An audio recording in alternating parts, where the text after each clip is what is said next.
Como vimos no episódio anterior, o gestor Roberto designou Joana para atender as famílias na prefeitura. Antes de começar as entrevistas, ela foi buscar os instrumentos de trabalho. Vamos conferir? Bom, aqui estão as canetas, a calculadora, o grampeador, meu crachá, o manual do entrevistador. Está faltando o mais importante, seu Roberto, os formulários. Claro, sem os formulários não há entrevista. Aqui está o formulário principal, o avulso 1, avulso 2 e os suplementares. Obrigada, seu Roberto. Os formulários são os principais instrumentos de trabalho dos entrevistadores. Neles estão as perguntas que direcionarão a entrevista e também onde serão assinaladas as respostas. Por isso, é muito importante que você esteja familiarizado com eles. O formulário principal, de cor verde, está dividido em 10 blocos. Cada bloco trata de um assunto diferente. Na contracapa do formulário principal estão as instruções gerais, com conceitos importantes para o CAD único, lembretes e orientações sobre como preencher os formulários. Um pequeno resumo do manual do entrevistador. O bloco 1, o bloco 2 e o bloco 3. Contém perguntas sobre o endereço, as características do domicílio e da família do entrevistado. É importante observar que no bloco 3 só é possível listar até 12 pessoas de uma mesma família. No bloco 4, no bloco 5, no bloco 6, no bloco 7 e no bloco 8 estão as perguntas específicas para identificar o entrevistado e os integrantes da sua família. Esses blocos se repetem 6 vezes no formulário principal, o que permite a coleta de informações de até 6 pessoas de uma mesma família. O bloco 9 é para coletar a assinatura e o telefone do entrevistado, ou seja, do responsável pela unidade familiar. Neste bloco, o RF toma conhecimento da necessidade de atualizar os dados em, no máximo, 24 meses da data da entrevista. Já o bloco 10 é o espaço de marcação livre para o município. É importante ressaltar que ele não deve ser perguntado diretamente para a família, por abordar um assunto delicado, o trabalho infantil. Na última folha do formulário principal, temos o comprovante de prestação de informações. Depois de preenchido, ele deve ser destacado e entregue ao RF no final da entrevista. Após entregar o comprovante, você deve solicitar ao RF que preencha e assine no local específico, atestando que recebeu o comprovante de prestação de informações. Por fim, no verso da última folha do formulário principal, temos o termo da Caixa, que solicita a autorização do RF para o envio de mensagens via celular. Caso o RF concorde em receber mensagens, deve assinar os 2 locais indicados. Ao longo deste curso, veremos como preencher cada bloco do formulário principal. Agora, vamos conhecer os formulários avulsos. O avulso 1 é uma reprodução dos blocos 1, 2, 3, 9 e 10 do formulário principal. Ele trata de informações sobre domicílio e família.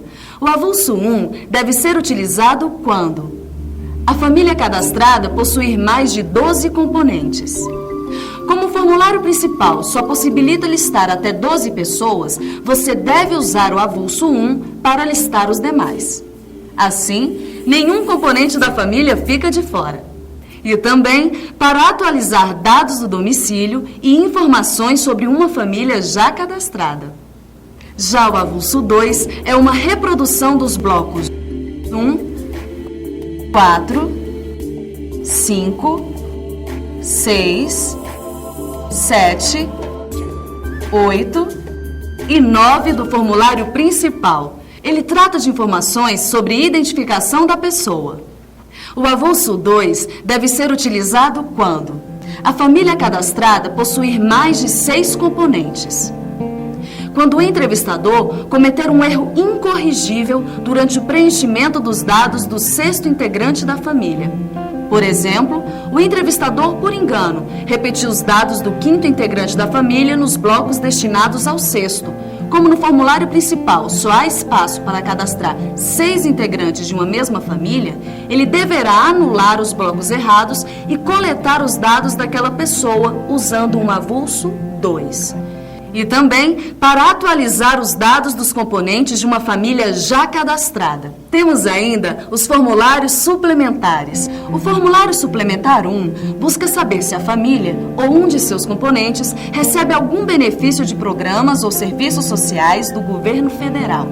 O suplementar 2 é destinado para coletar informações sobre pessoas em situação de rua.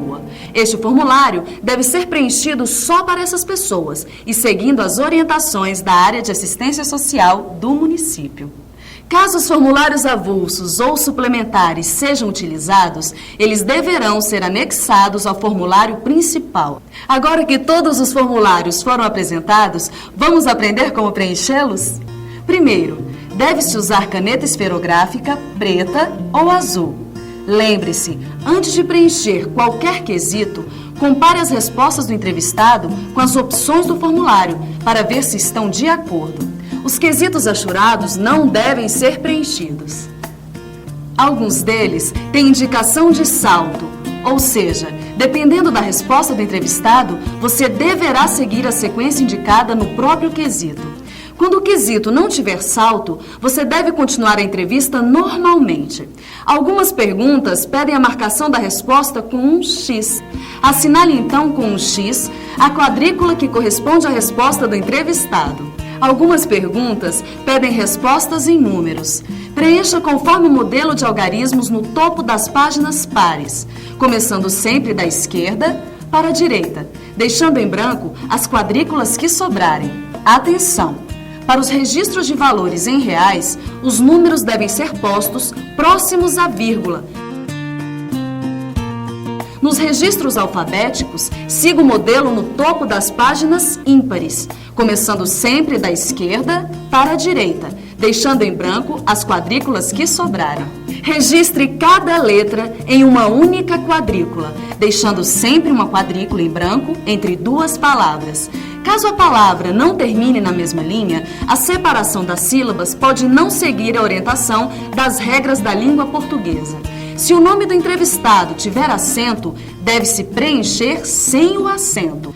Nunca utilize sinais de pontuação ou acentuação em qualquer campo do formulário.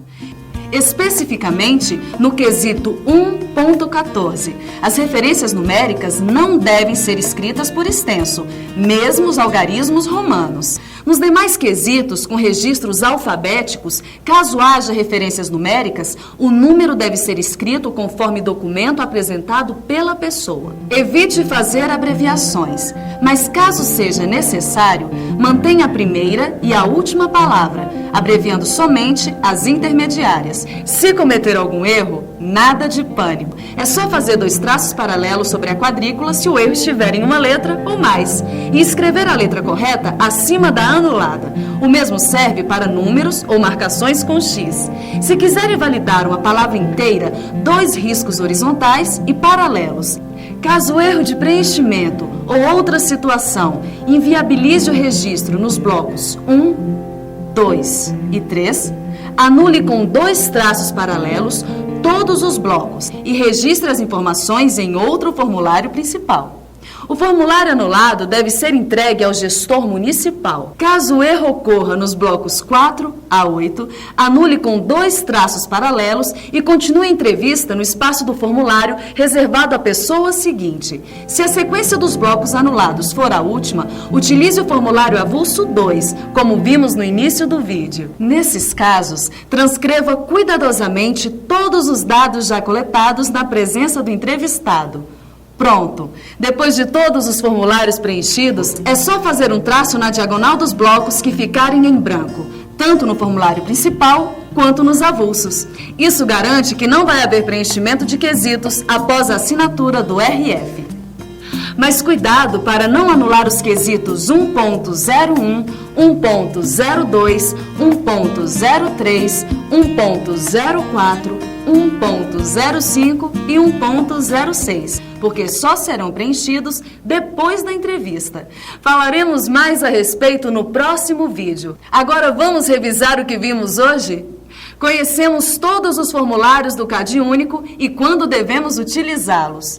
O que fazer nos casos de salto, como registrar as informações e o que fazer em casos de erros de preenchimento. Até a próxima aula!